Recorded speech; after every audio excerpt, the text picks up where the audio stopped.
এক একটা নারীকে আল্লাহ তাআলা এক একটা ফ্যামিলির ম্যানেজিং ডাইরেক্টর বানিয়ে দিয়েছে।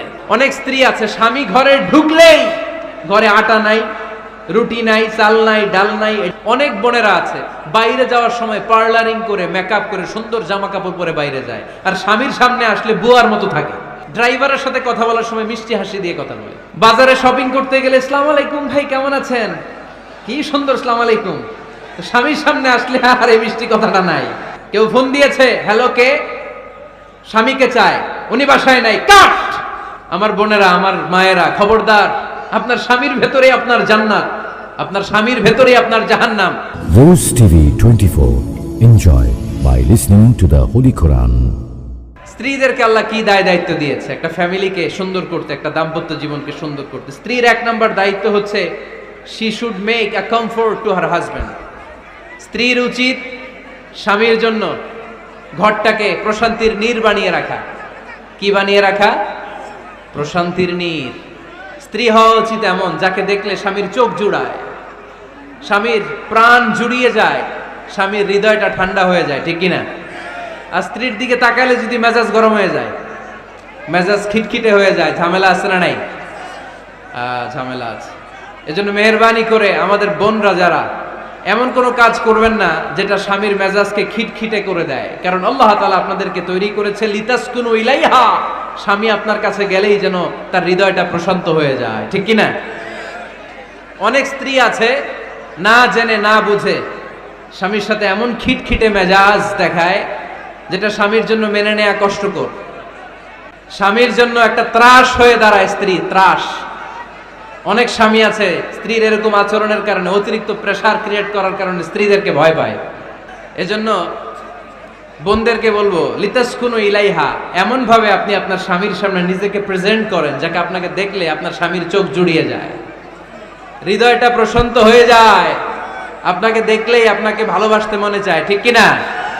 এজন্য রব্বুল আলামিন বলেন আমি নারীদেরকে তৈরি করেছি লিতাসকুনু ইলাইহা, যেন পুরুষেরা স্ত্রীদের সংস্পর্শ যখন পায় পুরুষদের হৃদয়টারে প্রশান্ত করে দেয়। কে? রব্বুল আলামিন বলেছেন খাদিজার জন্য জান্নাতে আমি এমন একটা ঘর বানিয়েছি যেই ঘরের মধ্যে কোনো বিশৃঙ্খলা নাই। খাদিজার জন্য জান্নাতে এমন একটা প্রাসাদ আমি বানিয়েছি যেই প্রাসাদের মধ্যে কোনো আওয়াজ নাই, কোনো কোলাহল নাই, কোনো বিশৃঙ্খলা নাই। কারণ খাদিজা আমার নবীকে এমন একটা ঘর উপহার দিয়েছে যেই ঘরের মধ্যে কোনো বিশৃঙ্খলা ছিল না, আওয়াজও ছিল না। পড়েন সুবহানাল্লাহ। আল্লাহ রাসূল যখন সারাদিন কাফেরদের মাঝে কোরআনের দাওয়াত দিতেন, কোলাহল মারামারি জীবনের ঝুঁকি নিয়ে মক্কার কুরাইশদের মাঝে যখন দাওয়াত দিতেন, সব বিশৃঙ্খলা ঝামেলা গোলমাল শেষ করে রাতের বেলায় যখন খাদিজার ঘরে বিশ্বনবী ঢুকতেন, বিশ্বনবীর হৃদয়টারে প্রশান্ত করে দিত কে? আম্মাজান খাদিজা বিশ্বনবী সাল্লাল্লাহু আলাইহি ওয়াসাল্লামের জন্য এমন ঘর উপহার দিয়েছেন যেই ঘরে বিশ্বনবী আসলে বিশ্বনবীর হৃদয়টা ঠান্ডা হয়ে যেত। সুবহানাল্লাহ পড়েন। অনেক স্ত্রী আছে স্বামী ঘরে ঢুকলেই ঘরে আটা নাই, রুটি নাই, চাল নাই, ডাল নাই, এটা লাগবে ওইটা লাগবে, ওখানে যেতে হবে, একটার পর একটা ফিরিস্তি বলে বেড়ায়, আছে না নাই? না, এটা করবেন না। আপনার কি লাগবে এই সব দায়িত্ব আল্লাহ তাআলা স্বামীকে দিয়েছে, স্বামীকে জানাবেন। তবে ধীরে সুস্থে, ধীরে সুস্থে স্বামীর জন্য ঘরটাকে এমন করে রাখতে হবে যেন ঘরে ঢুকলেই স্বামীর হৃদয়টারে প্রশান্ত করে দেয় কে? এজন্য স্ত্রীর প্রথম দায়িত্ব ঘরটারে প্রশান্তির নীড় বানানো। একটা সুখী দাম্পত্য জীবনের জন্য স্ত্রীর 2 নাম্বার দায়িত্ব হচ্ছে স্বামীকে ইন্সপায়ার করা, স্বামীকে সাহস জোগানো, পিছন থেকে ড্রাইভিং পুশের মতো কাজ করা। কারণ স্বামীকে যখন স্ত্রী সাহস যোগায় স্বামীর সাহস বেড়ে যায়, ঠিক কিনা? আল্লাহর হাবিব সাল্লাল্লাহু আলাইহি ওয়াসাল্লামের কাছে কোরআনের আয়াত নাযিল হলো, ইকরা বিসমি রাব্বিকাল্লাযী খালাক খালাকাল ইনসানা মিন আলাক ইকরা ওয়া রাব্বুকাল আকরাম আল্লাযী আল্লামা বিল কলম আল্লামাল ইনসানা মা লাম ইয়ালাম। পড়েন আল্লাহু আকবার। সূরাতুল আলাকের 5 আয়াত হেরা গুহায় যখন নাজিল হয়ে গেল, বিশ্বনবী সাইয়েদনা জিব্রাইলকে নিজ আকৃতিতে দেখলেন, পা থেকে মাথা পর্যন্ত দেখে বিশ্বনবী ভয় পেয়ে গেলেন। বিষ্ণু ঈসা ইসলামের হৃদয় কাঁপতে আরম্ভ করলো। কোরআনের 5 আয়াত নিয়ে হেরা গুহা থেকে বিশ্বনবী আম্মাজান খাদিজাতুল কুবরা রাদিয়াল্লাহু তাআলা আনহার কাছে চলে আসলেন। এসে ডেকে বললেন, খাদিজা জাম্মিলুনি জাম্মিলুনি, কম্বল দিয়ে তুমি আমারে চাপা দাও, আমার ভয় লাগছে, মনে হয় আমি বাঁচব না। আম্মাজান খাদিজা বললেন, কি হয়েছে আপনার? বিশ্বনবী বললেন, বিশাল বড় একটা লোক কোরআনের 5 আয়াত নিয়ে এসেছে। ওই লোকের পা হেরা গুহার মধ্যে, মাথাটা আকাশের উপরে, এত বিশাল সত্তা, বিশাল কোন মানুষ জীবনে আমি দেখি নাই। এসে সে পরিচয় দিয়েছে সে নাকি জিব্রাইল ফেরেশতা। বিশ্বনবী বললেন, মনে হয় আমি বাঁচব না, আমার জ্বর চলে এসেছে, আমার হৃদয়ের মধ্যে কাঁপুনি শুরু হয়েছে, তুমি আমারে কম্বল দিয়ে চাপা দাও। আম্মাজান খাদিজা বললেন, ও নবী, ভয় পাবেন না, আমার আল্লাহ কোনোদিন আপনারে অপমান করবেন না। সুবহানাল্লাহ পড়েন। ওয়াল্লাহি ওয়াল্লাহি লা ইউখজিক আল্লাহু আবাদা। নবী গো, আল্লাহ আপনারা অপমান করবেন না, কারণ আপনার মধ্যে এমন এমন ভালো ভালো গুণ আছে, এই গুণাবলীগুলি যে মানুষের মধ্যে থাকে তাকে আমার রব কোনোদিন অপমান করতে পারে না। চিল্লায় বলেন ঠিক কি না? নবী হে, ইন্নাকা লা তাসিলুর রাহিমা, আপনি আত্মীয়তার সম্পর্ক বজায় রাখেন। ও নবী, তাসদুকুল হাদিসা, সব সময় আপনি সত্য কথা বলেন। ওয়া তাহমিলুল কাল্লা, আপনি মানুষের বোঝা টেনে দেন। ওয়া তাকসিবুল মা'দুমা, যার উপার্জন করার কেউ নাই, নিজে গায়ে খেটে আপনি তারে উপার্জন করে দেন। ওয়া তুঈনু আলা নাওয়াইবিল হক, সত্য যেখানে বিপন্ন সেখানে আপনি সাহসী সৈনিকের মতো দাঁড়িয়ে যান। সুবহানাল্লাহ। নবী হে, আপনি ভয় পাবেন না, কারণ আপনি এমন অসাধারণ ব্যক্তিত্ব, এমন জনকল্যাণমূলক কাজের আঞ্জাম আপনি দেন, এরকম লোককে আল্লাহ কখনো অপমান করতে পারে? আপনি চালিয়ে যান, আপনাকে থামানোর মতো অপশক্তি গোটা বিশ্বে দ্বিতীয়টা নাই। চিল্লায় বলেন ঠিক কি না? বিশ্বনবীকে সাহস জুগিয়েছেন, এরকম সাহস জোগানোর মতো স্ত্রী আমাদের দরকার আছে না নাই? বিশ্বনবী সারাদিন বাইরে যখন কাফের মুশরিকদের অত্যাচার অনাচার সহ্য করে ঘরে আসতেন, আম্মাজান আয়েশা এমন সাহসিকতার বাণী শোনাতেন, এমন মোটিভেশন শোনাতেন, এমন ইন্সপায়ারেশন দিতেন, বিশ্বনবী সারাদিনের সব দুঃখ কষ্ট ভুলে গিয়ে এর পরের দিনের দাওয়াতি কাজের জন্য নতুন করে এনার্জি ফিরে পেতেন। চিল্লায় পড়েন আল্লাহু আকবার। এজন্য স্ত্রীর 2 নাম্বার কাজ হচ্ছে স্বামীকে সাহস যোগানো। 2 নাম্বার কাজ কি? স্বামীকে সাহস যোগানো, স্বামীকে সাপোর্ট দেয়া। স্ত্রীর 3 নাম্বার কাজ হচ্ছে স্বামীর ডাকে সাড়া দেয়া। কি দেয়া? স্বামী যদি স্ত্রীর সঙ্গ পেতে চায়, স্ত্রীর ওই ডাকে সাড়া দিতে হবে। রাতের বেলা স্বামী যদি স্ত্রীর সঙ্গ চায়, আর স্ত্রী যদি সঙ্গ না দিয়ে চলে যায়, ফজর পর্যন্ত স্ত্রীর উপর আল্লাহর ফেরেশতারা লানত দিতে থাকে। চিল্লায় পড়েন নাউযু বিল্লাহ। তবে হ্যাঁ, ভ্যালিড যদি কোনো কজ থাকে, ভ্যালিড কজ, অসুস্থতা, অন্যান্য কমপ্লেক্সিটি যদি থাকে, সেটা ভিন্ন ব্যাপার। কিন্তু ইগোর কারণে, ইগো, মেজাজ দেখিয়ে, রাগ দেখিয়ে কোনো বোন যদি স্বামীর আহ্বানে সাড়া না দিয়ে মুখ ফিরিয়ে চলে যায়, ফজর পর্যন্ত আল্লাহর ফেরেশতারা ওই মহিলার উপর লানত দিতে থাকে। আওয়াজ করে পড়তে হবে নাউযু বিল্লাহ। আবার বিশ্বনবী বলেছেন, খবরদার, রমজান ছাড়া কোন নফল রোজা কোন স্ত্রী যদি রাখতে চায়, নফল রোজা রাখার আগে স্বামীর কাছ থেকে যেন সে অনুমতি নিয়ে নেয়। নফল রোজা, আওয়াজ করে বলেন কি রোজা? ফরজ রোজা না। দিনের বেলা যেহেতু রোজা রাখতে হয়, কোন নারী, কোন যুবতী নারী, বয়স্কা নারীদের কথা ভিন্ন, কোন যুবতী নারী যদি নফল রোজা রাখতে চায়, সে তার স্বামীর পারমিশন নেবে। কারণ হয়তো স্বামী দিনের বেলা স্ত্রীর সঙ্গ চেতে পারে, ঠিক কিনা? এজন্য স্বামীর কাছ থেকে পারমিশনের দরকার আছে না নেই? দাম্পত্য জীবনকে সুখময় করতে হলে একজন স্ত্রীর 4 নম্বর দায়িত্ব হচ্ছে নিজের সতীত্বের হেফাজত করা। 5 নম্বর দায়িত্ব হচ্ছে স্বামীর সম্পদের হেফাজত করা। সাইয়েদনা আবু সুফিয়ান রাদিয়াল্লাহু তাআলা আনহু ছিলেন খুব কৃপণ মানুষ, বিষ্ণু ঈসা ইসলামের শ্বশুর। সহিহ বুখারীতে এসেছে, ওনার স্ত্রী এসে আল্লাহ রাসূল সাল্লাল্লাহু আলাইহি ওয়াসাল্লামের কাছে বলেন, ইয়া রাসূলুল্লাহ, ইন্না আবা সুফিয়ান রাজুলুন শাহীহ। হে আল্লাহর রাসূল, আবু সুফিয়ান খুব কৃপণ মানুষ, আমার আর আমার সন্তানদের খরচের জন্য যে টাকা পয়সা লাগে আমার স্বামী দেয় না। এখন আমার স্বামীর অনুমতি ছাড়া সিন্ধুক থেকে টাকা নেয় আমার জন্য জায়েজ কিনা? আল্লাহর হাবিব বললেন, হ্যাঁ, স্বামী যদি কৃপণ হয় তাহলে ফ্যামিলির খরচের জন্য যতটুকু দরকার অতটুকু নিতে পারবা, ওইটারে ক্ষমা করে দিবে কে? আমাদের অনেকের মধ্যে অনেক কৃপণ লোক আছে না নাই? এই কৃপণ লোক যদি থাকে, আপনার অনুমতি ছাড়াও ভাবি আপনার পকেট থেকে টাকা নিতে পারবে। কৃপণ যারা, তাদের পারমিশন ছাড়া পকেট থেকে, আলমারি থেকে টাকা নিয়ে যতটুকু দরকার ফ্যামিলির ততটুকু খরচ করা যাবে, অতিরিক্ত খরচ করা যাবে না।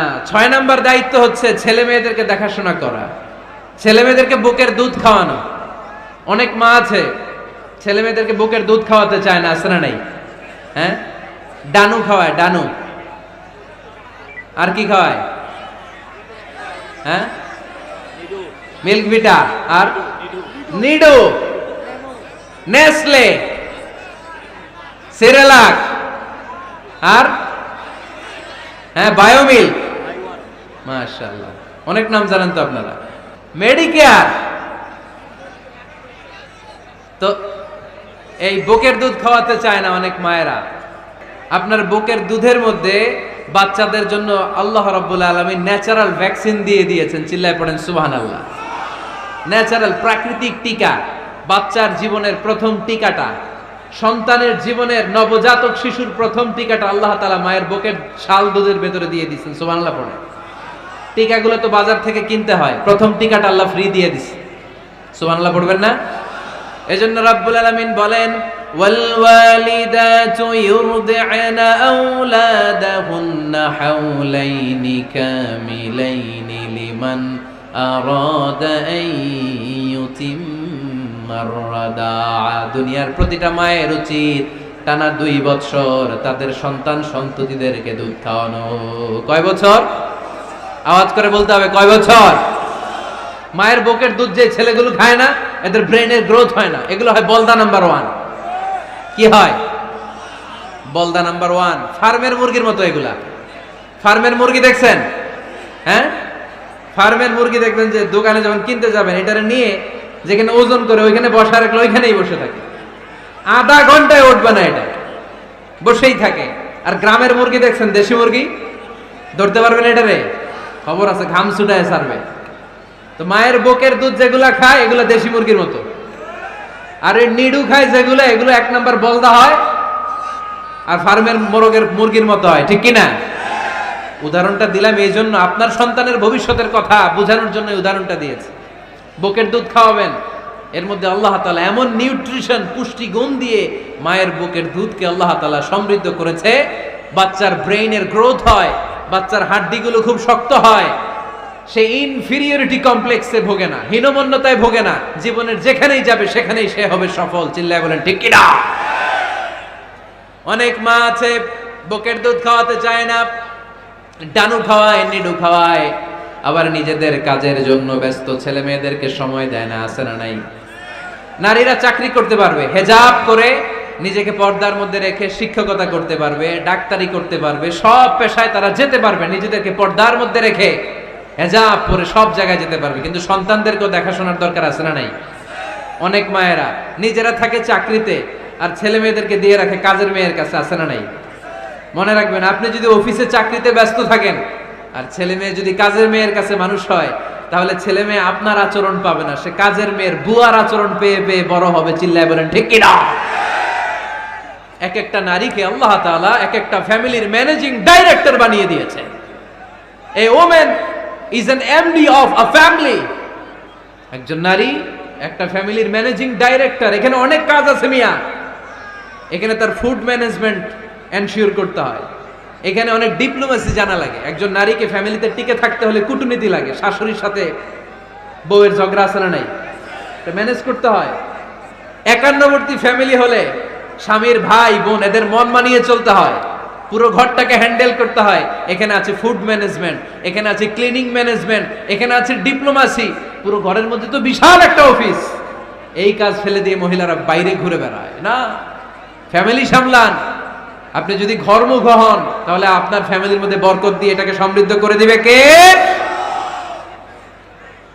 তাহলে সুখী দাম্পত্য জীবনের 6 নম্বর ফর্মুলা হচ্ছে ছেলে মেয়েদেরকে সময় দেয়া। ছেলে মেয়েদেরকে সময় দেন। Spending money, spending time is more important than spending money for children. ছেলে মেয়েদের জন্য টাকা ব্যয় করার চেয়ে ছেলে মেয়েদের সাথে সময় ব্যয় করা বেশি গুরুত্বপূর্ণ। ঠিক কিনা?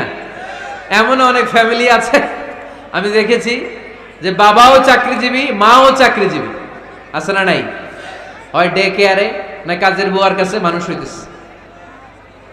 বাবা মারা যখন সকালে অফিসের জন্য বের হয় তখনও ছেলে মেয়ে ঘুমায়, আবার রাতে যখন মিটিং সিটিং সব শেষ করে ঘরে আসে তখনও ছেলে মেয়েগুলো ঘুমায়। শুক্রবার ছাড়া বাবা মার ছেলে মেয়েদের দেখা নাই।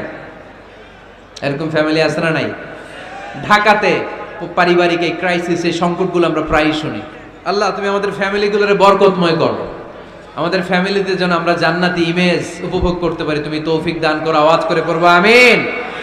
7 নাম্বার দায়িত্ব, বিশ্বনবী বলেছেন খবরদার, স্বামী পছন্দ করে না এমন কোন লোককে স্ত্রী যেন ঘরে অ্যালাউ না করে। স্বামী পছন্দ করে না এমন কোন লোককে আপনার স্ত্রী ঘরে অ্যালাউ করতে পারবে? আমার বোনেরা খবরদার, আপনার স্বামীর পারমিশন ছাড়া, আপনার স্বামী পছন্দ করে না এরকম কোন লোককে আপনার ঘরে আপনি অ্যালাউ করতে পারবেন না। 8 নাম্বার, স্বামীকে আর্থিকভাবে সহযোগিতা করা। যদি স্ত্রী ধনী হয়, আমরা সব এক করে ফেলছি, আসলে ইসলামের দৃষ্টিতে স্বামীর ব্যালেন্স আলাদা, স্ত্রীর ব্যালেন্স আলাদা। স্বামীর যাকাত আলাদা, স্ত্রীর যাকাত আলাদা, ঠিক কি না? স্ত্রী ধনী হতে পারে, স্ত্রীর আলাদা সম্পদ থাকতে পারে। যদি স্ত্রীর সম্পদ থাকে, স্ত্রীর উচিত তার সম্পদ দিয়ে তার স্বামীকে এস্টাবলিশ হতে, স্বাবলম্বী হতে সহায়তা করা। যদিও এটা আল্লাহ তাআলা আবশ্যক করে দেন নাই, কারণ আর্থিক ফিনান্সিয়াল সব কাজগুলোকে স্বামীর উপরে ফরজ করেছে কে? ফিনান্সিয়ালি 1 টাকা খরচ করা, 1 টাকার দায়ভার নেয়া কোন স্ত্রীর উপরে আল্লাহ আবশ্যক করে নাই। তারপরেও স্ত্রী যদি ধনী হয়, স্ত্রীর যদি জায়গা জমি থাকে, সম্পদ থাকে, তাহলে স্ত্রীর উচিত তার স্বামীকে স্বাবলম্বী হতে সহযোগিতা করা, ঠিক কিনা? আমরা মডেল হিসেবে আম্মাজান খাদিজা রাদিয়াল্লাহু তাআলা আনহার জীবনের দিকে যদি তাকাই, তাহলে দেখব উনি অনেক মহিয়সী, গরিয়সী একজন ব্যবসায়ী নারী ছিলেন। আম্মাজান খাদিজা রাদিয়াল্লাহু তাআলা আনহা ওনার ব্যবসায় স্টাফ হয়ে বিশ্বনবী ওনার সাথে পরিচিত হলেন। বিশ্বনবীর আমানতদারিতায় মুগ্ধ হয়ে আম্মাজান খাদিজা বিশ্বনবীরে বিয়ের প্রস্তাব দিলেন। আম্মাজান খাদিজা রাদিয়াল্লাহু তাআলা আনহার সাথে বিশ্বনবীর যখন বিয়ে হয়ে যায়, বিয়ের পরে আম্মাজান খাদিজা বলেন, ও বিশ্বনবী, আমার যত সম্পদ আছে, আমার ব্যবসায়ের যত মালামাল আছে, যত সম্পদ আছে, সব আমি আপনার পায়ের সামনে এনে রেখে দিলাম। আপনি দিয়ে দিলাম, সব সম্পদ আপনারা আমি দিয়ে দিলাম। আপনি ইচ্ছে মতো মানুষকে দান করতে পারেন, খরচ করতে পারেন, দাওয়াতি কাজে, মুসলিমদেরকে আজাদ করার কাজে আপনি ব্যয় করতে পারেন। আওয়াজ করে পড়েন আল্লাহু আকবার। আম্মাজান খাদিজাকে যদি আমরা মডেল হিসেবে ধরি, তাহলে প্রতিটা বোনের উচিত তাদের যদি অর্থকড়ি থাকে, সম্পদ থাকে, স্বামীকে স্বাবলম্বী হতে ওই সম্পদ দিয়ে সাহায্য করার দরকার আছে না নাই? কথা বলেন না কেন? 9 নাম্বার, স্ত্রীর দায়িত্ব দাম্পত্য জীবনকে সুখময় করতে নিজেকে স্বামীর সামনে বিউটিফাই করে উপস্থাপন করা। নিজেকে বিউটিফাই করে, মেকআপ করে স্বামীর সামনে উপস্থাপন করা। আমি আমার মা বোনদেরকে বলবো, আপনারা নিজেদেরকে গুছিয়ে সাজিয়ে স্বামীর সামনে উপস্থাপন করুন। অনেক বোনেরা আছে বাইরে যাওয়ার সময় পার্লারিং করে, মেকআপ করে, সুন্দর জামা কাপড় পরে বাইরে যায়, আর স্বামীর সামনে আসলে বুয়ার মতো থাকে। আছে না নাই?